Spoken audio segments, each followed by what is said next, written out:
بسم اللہ الرحمن الرحیم. یہ آپ کا حسن ظن ہے کہ اس طرح کے آپ تاثرات رکھتے ہیں، تو اللہ تعالیٰ واقعی اسی طرح کر دے جس طرح آپ حسن ظن رکھتے ہیں.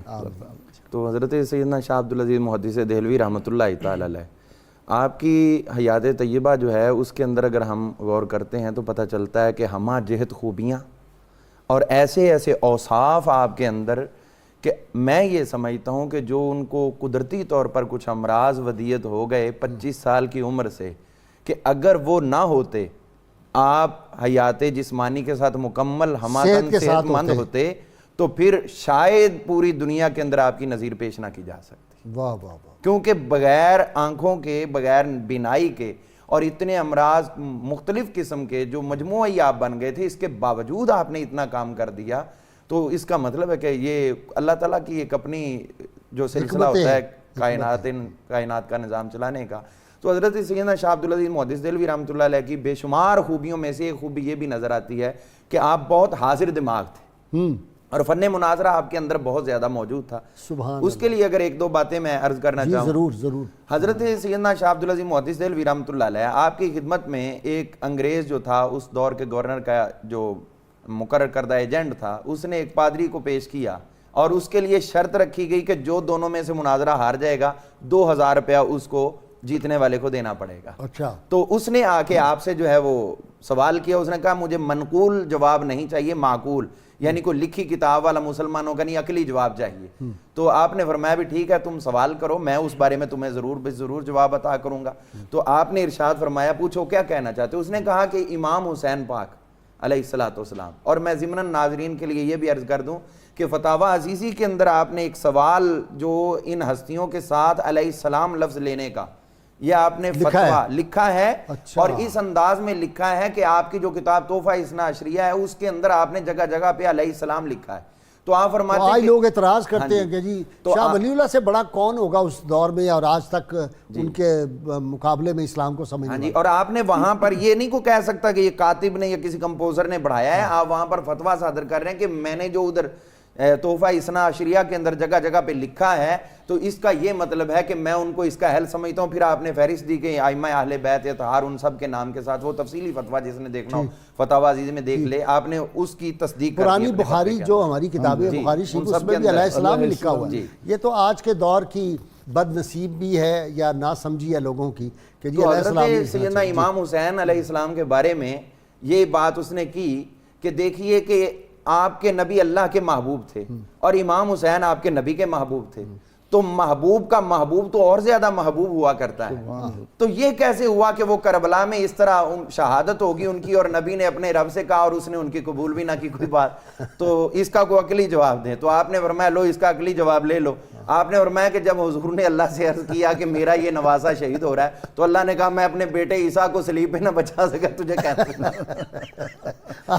یہ الزامی جواب، الزامی جواب آپ نے اس کی سینس کے مطابق دیا.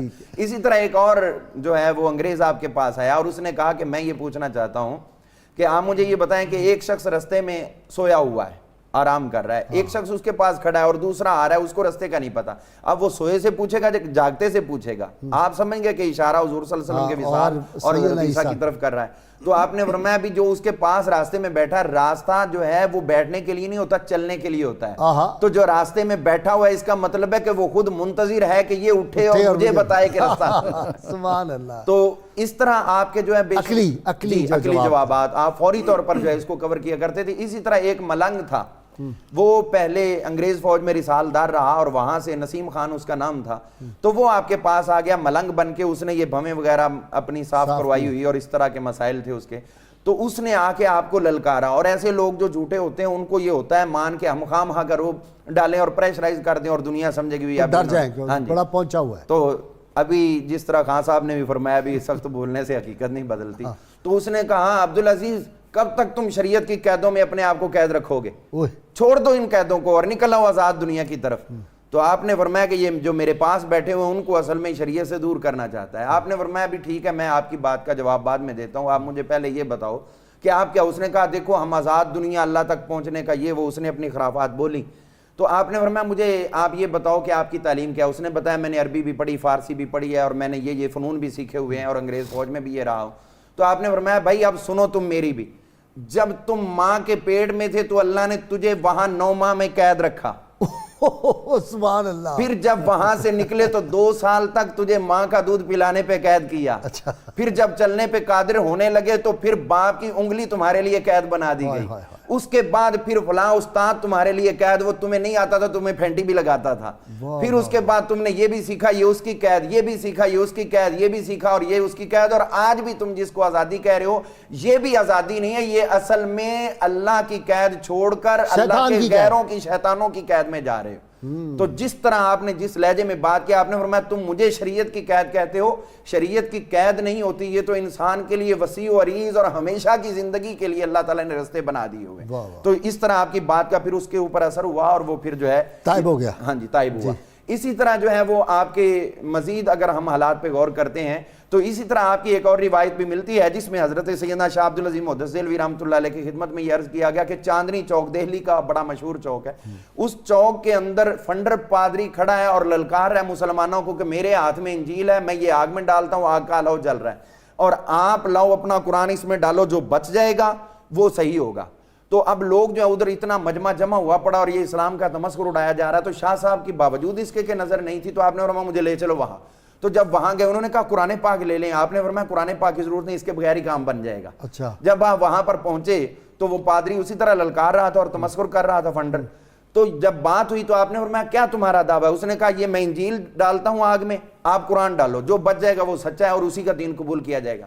آپ نے فرمایا ایسے نہیں، بلکہ یہ ہوگا کہ آؤ انجیل تم اپنے سینے میں باندھو، مجھے باندھنے کی ضرورت نہیں، میرے اندر قرآن پاک موجود ہے، ہم دونوں آگ میں جاتے ہیں، جو بچ جائے گا وہ سچا ہوگا۔ اب لوگوں نے کہا جی ٹھیک ہے یہ تو اور بہت بڑی بات ہوئی، چلو بھی، اب وہ جانے کو تیار نہیں ہو رہا۔ تو آخرکار وہ پتہ چلا کہ اس انجیل کے نسخے کے اوپر اس نے کوئی مسالہ وغیرہ لگایا ہوا تھا۔ آپ کے علمی کام، فتاوی عزیزیہ، تفسیر عزیزی، تحفہ حسنہ عشریہ وغیرہ وغیرہ اور بستان المحدثین، اللہ اکبر۔